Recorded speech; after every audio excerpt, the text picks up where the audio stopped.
If you'd ask me what's my big bet for 2025, that was literally like, honestly, if you literally have enough money to do everything, then you're probably not making big enough bets. There's always going to be constraint. You always want more budget, need more budget.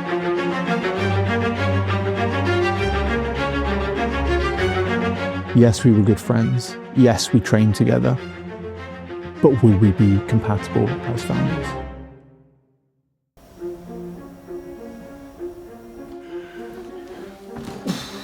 We're nearing the end of 25, but I want to take you back to the end of 24. Had just quit my job at Amazon, no more cushy salary, to go all in on this vision that was really large, but at the end there was barely any proof of concept. And moreover, I was literally alone. No co-founder in the team right then, trying to scale this. There's a limit. Like I literally think I hit a limit at that point, both mentally and what you can do as a one-man army on a business.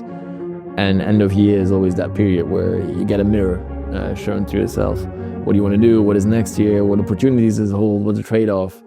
I think that's coincided with being in Kenya back then to train for the Valencia Marathon.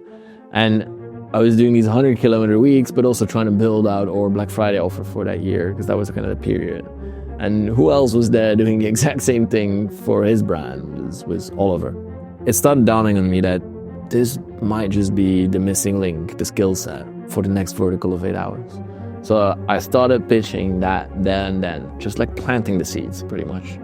I also started to understand that it was way bigger than me. Like this vision that I had, there was so much to it, and we needed the puzzle pieces, the human puzzle pieces, to be honest, to make that reality. I think that's when it clicked for me that Oliver might be the right person to get involved with this. So yeah, it was such an interesting time. Kenya, high altitude training camp, you know, a lot on our minds in terms of what we were prepping for, both physically and then within the business. Like we said, you know, we were building out this Black Friday offer, you know, working side by side. And, you know, when Matthias mentioned that, hey, you know, he was thinking about the possibility of bringing somebody else on and kind of, you know, he didn't say it explicitly, but, you know, kind of hinting at the idea of, you know, kind of maybe teasing it out to me of whether this was something I would be interested in. And it took me by surprise in a way, because, you know, I didn't see it coming. I just didn't see it coming. And, you know, but then as soon as you mentioned it, it clicked. It was hey, I've always been interested in this space, sports, human potential, supplementation, this kind of thing.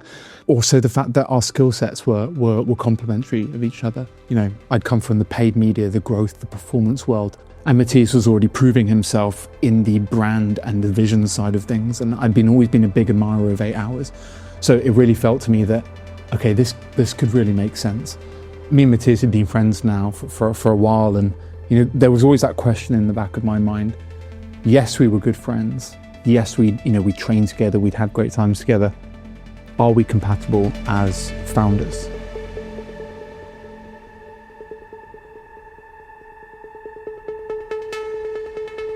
I'm happy that I made the jump. It's been an absolute ride, and I guess that can take us into like 2025. Like, you know, what were the big wins? I guess like what were the things that went well for us? Because, you know, God knows it wasn't everything. Top line. I said 300K in 2024.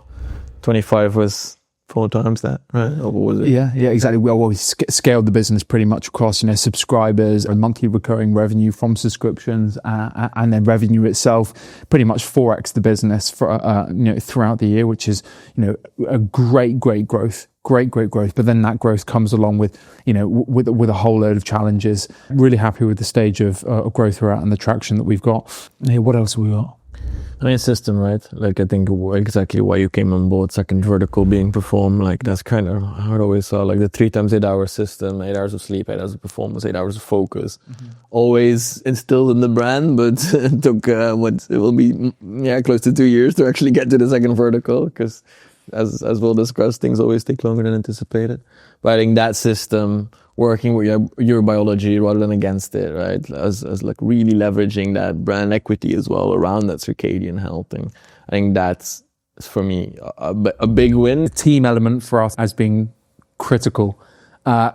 Big vision, lofty vision, it can only be unlocked by adding human capital to the equation. Yeah, that's been a big win. I feel like we understand the roadmap for hiring now. Whereas previously, start of 2025, it was unclear. We know what we need.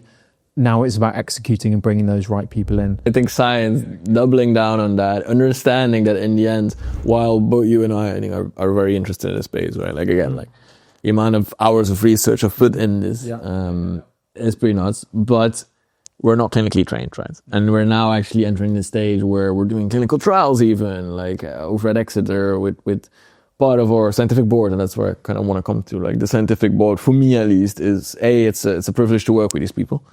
I've never had access to a full research team, which I goddamn love. And B, it just solidifies us as that rooted in science, proven in practice, wrapped in emotion. I think that is that first core pillar rooted in science. Like that is what differentiates us versus so many brands that pop up left and right, but actually don't have the scientific rigor and the methods to like just back up their claims. A win that we raised money. Other people buying into our vision. I mean, that is a win in itself. And we went on an absolute roadshow. I really did not anticipate how much energy that was going to take out of our day to day. Like having these meetings, high adrenaline meetings with venture capital, with angels. At the start, especially, we really wanted this. We still did towards the end, but it meant a lot getting that first bite from investors because we knew that this was going to be the fuel that we needed. And these huge high adrenaline meetings for us, having multiple of those in a day. Like at the end of the day, we were fucking knackered. Like honestly, we literally just think, wow, my brain is absolutely fried, from being the best version of myself, let's say. But yeah, I would definitely say that's a win. We secured 600,000. We've secured not only a great VC who backs us and who is confident in our vision, but we've also got a really fantastic angel on board who has done the whole D2C thing. They have done the retail thing. They have done the exit. So, bringing Jürgen and JC on, respectively has been a fantastic move for the business. But it's not all been highs, has it? We've had some challenges. and beyond, still in the midst of it, right? I think one is what I said earlier, it took us, where from the outset I had this 3 times 8 hour system, it took us close to 2 years.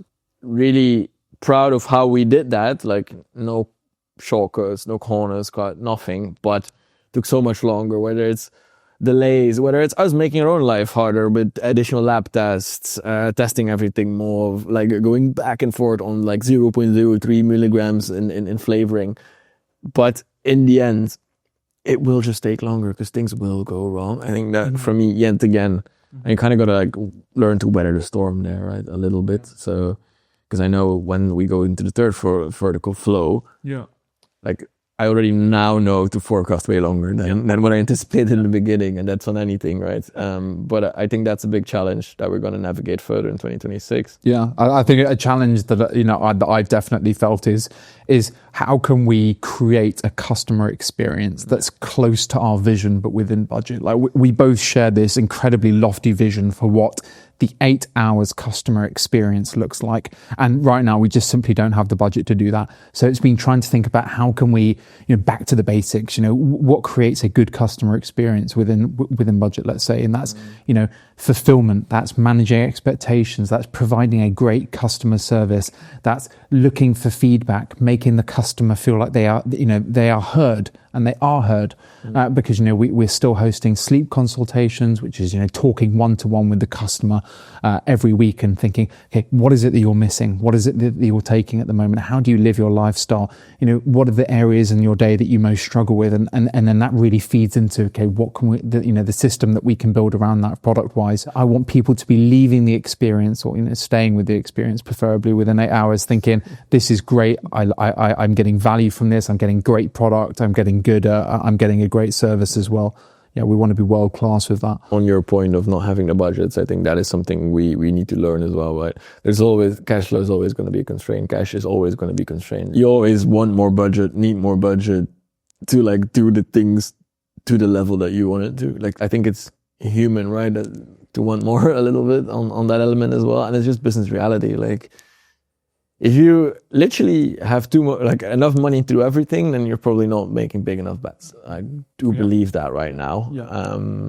Yeah, I think the next 6 months will be a really good test of how savvy me and Matthias can be in terms of scaling this business and doing it within our cash constraints. I think also another challenge I wanted to point to is, I know we'd spoken about people earlier, but like there's needed to be a big mindset shift for both me and Matthias, because we've gone through years of sitting on our laptops, headphones on, executing until the work is done. And now we've got to the point where we need to get to that next level. We need that next level of scale, which is means getting more people into the business. So it's gone from, okay, how can we be great executors, to how can we create a great culture within the business? How can we foster an environment where people really feel like they are being their best selves? And I know that, maybe this sounds fluffy, but there's sort of real anthropological research that goes into, getting the best out of people and making people feel safe within an environment. And, I don't like the word necessarily leaders, but more like, being servants to our employees and making sure that, we really make them feel like they can go home and say, damn, do you know what? It's really great to work 8 hours. That's a really important thing for us. I think the last one for me for like 26 and beyond, probably, but focus. Yeah. It's just like, and I don't mean the vertical focus, that's to come as well, but more like literally, okay, within your means, whether it's financial, bandwidth, team, the state of your business, what are you doing? Like, we're always trying to prioritize things and focus always on, does it get us closer to optimizing human potential on the clock? So the actual vision of the brand, does it fit within our brand equity, within our own standards? Would we want it? Would we do it? Yeah. That's something. And then obviously, will it drive top line? And in what time span? We can't run the business in the ground for a cool idea we have, even if it would be again, a great idea. Like, we need to have a business viable thing, right? And then resources, like, what do you need to put to it? Is it money? Is it people? Both, probably. And how much is it actually costing you on both those bandwidths? But for me, that's a big one for 26. Honestly. And I think, to summarize everything, these are not new challenges. These are not new things that people have never experienced, but they're ones that we could see coming, that we know we're going to have to tackle head on. And but we're confident that we can pull this off. At times. At times you are, at times you learn. Our first podcast. Oh, fuck. Didn't even realise, dude. Yeah. Episode 1. That's a wrap.